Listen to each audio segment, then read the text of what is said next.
At that stage, I lived with the old man, right? My mother's house and the others lived about half a k down the creek, down the river. And my mother wouldn't sign anything because I wasn't 21. She wasn't too happy because I'm the youngest. I should have taken the house, no? So I found out that I can make Otmar my guardian in a way, right? And he signed the paper. That's why I came across here, right? But all my brothers and sisters were all for me. None of them, all for me. Just Erich, be careful, you know, all that. And that's how I left, you know, with not a really nice note with my mother. Yes. She was a toughie. Oh, she had to be tough with 9 kids. You know, 9 kids. 12, I was the 12th, but 9 were alive, you know, when I grew up, you know. And at that time, I would have done anything to go across the world. I had to see the world. I always did what I wanted to do, right? How did he react? He was crying like a little boy. The guest house was here where the bus stopped. His was only a few meters up there, right? I always looked like to him. I was just like his son. Yes. And the neighbor next door, his brother, family, the farm, Maria, she always cleaned their place and always come across and chat with me, you know. Yeah.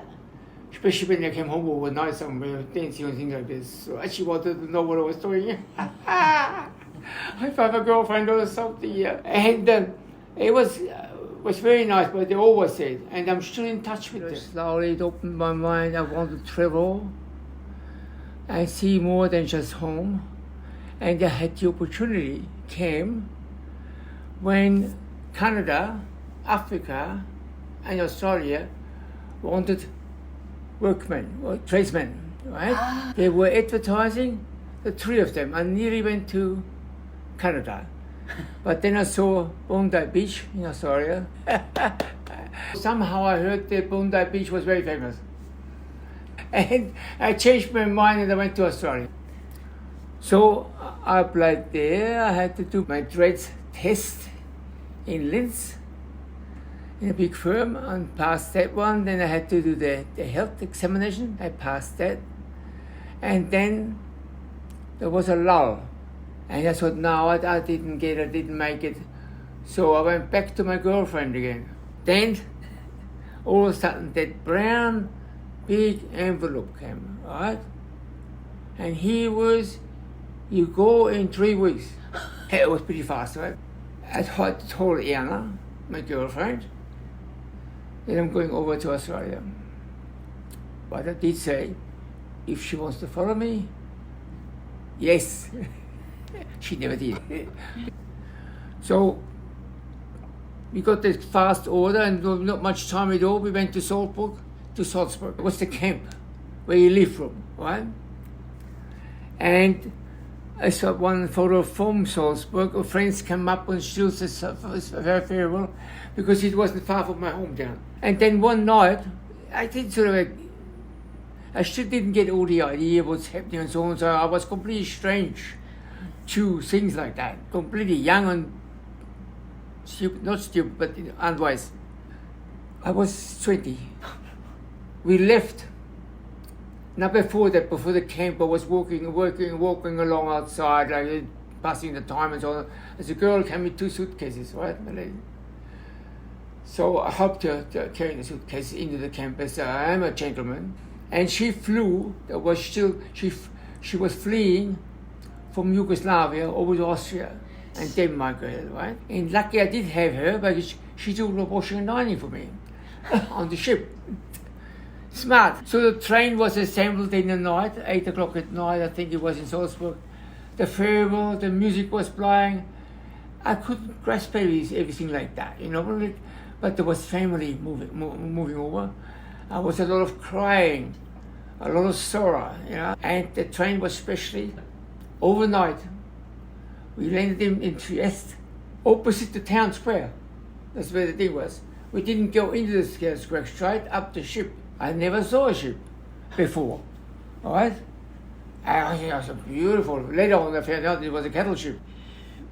Anyway, we left Trieste to Brindisi.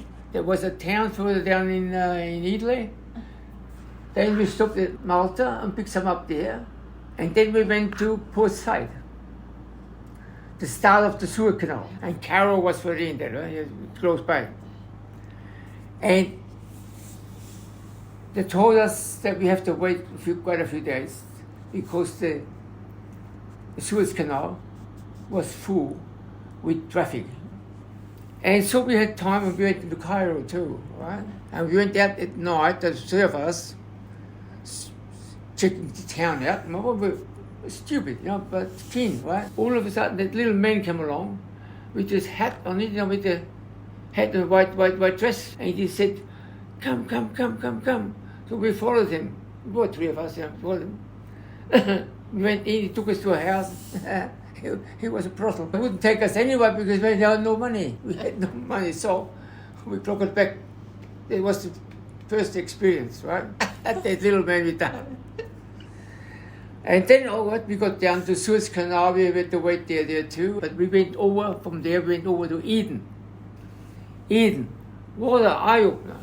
There was people going with the beds on top of their heads, right? The goats eating newspaper. Not reading them, but eating them.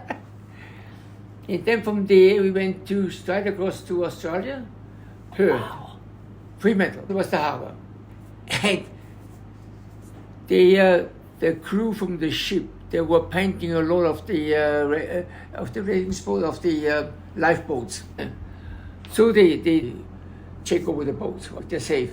So they smashed about 3 of the lifeboats because they were all rotten. It was only the paint holding it down, right? So we had about a week in Fremantle, which was good. Great.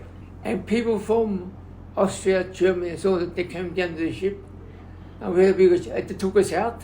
Remember the ship, the Garden, Bird's Garden, right? Yeah. And then we from there went straight to Melbourne. Yeah. And that was the roughest trip ever. And I couldn't go down in the cabin or the toilet because he hear them growling everywhere. And up on the top there was the women, Mamma Mia, Mamma Mia. It was so rough. It was rough. Yeah. God, I couldn't go down. I went down once to look at the water in the base, and it went from one side to the other. Of course, I had to run up straight away. Yeah. So we left to Melbourne at night. From there, straight to Albury, past Albury a little bit, there's Bonegilla, the big migration camp, right? And we were in Tonga number 10.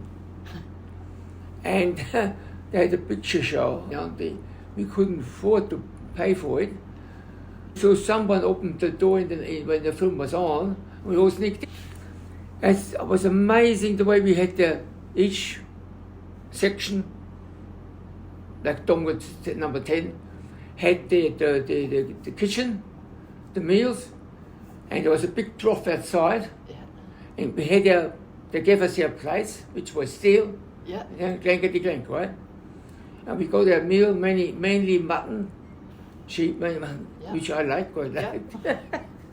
Coming from Austria, but some of them couldn't eat it. And go out, you wash your gear, and you take it with you for the next meal, right? And I think about 10 o'clock, there was a loudspeaker in each section, right? And we're waiting for some mail, something like this from home, right? And there was a young guy there from Innsbruck, from the mountain. He wasn't 20. He was 19, 20, something like that. And he was waiting every day for them, and he was nothing there. He was crying his heart out. He wouldn't eat. I bring the food to him to look after him, what? I was getting fatter, he was getting thinner. Right? He was very, very sad. I think he was 19 and a half, something like that. And it took a long time to provide the next step, which is a job. But there was that many, so it took quite a long time. Right? So I got fed up. I had a friend in Melbourne which I knew. So I didn't wait any longer. I talked to the cook, he made some sandwiches for me. I went on the highway to Melbourne Police. I learned that. I had to repeat it a few times to learn to Melbourne Police. To Melbourne Police, right? Again, luck was with me all the time. The truckies, mainly the truckies, the trucks drivers, right, the big ones. And they're chatting away, you understand? I said, no. So he was showing me, this is a cow, this is a tree. English. He was teaching me. Yeah? And then the next, he said, look, I get the other guy, he get you further. It's a long way. So I jumped to the next one. The Polish audition, he got me another truck driver. He was very nice. He said, where you want to go? I said, big houses, right? Big houses. That's all I knew. So he understood. He got me on the tram. Yeah. He said he got enough money. He would have given me some money. I said, yeah, I got about 10 or 15 pounds, right? I'm all right, man, yeah. And I go with the tram, but the house is getting bigger and bigger. I ended up in Flinders Street, where the train station is, right there. And there was in those days there were still what do you call them? The ice cream shops. Yeah. Right? I said, oh, I want an ice cream. So I went across where the station was. I said, ice cream, please. She said, ice cream, please. And she said, which flavour? I didn't know. I said, just give me an ice cream, please. Right? So she understood. I got an ice cream, right? So I went up to the station itself. And there was the guy sitting outside on the floor that was selling the newspaper. So it was the Age, but in German it's AG. Yeah. I said, AG please. He said, you looked at me stupid. And lucky enough, it did work out where Wally was, right? So it was only in Albury Park in Melbourne, which wasn't far from the station anyway. So he drove me there, and sort of things started. And then no language, right?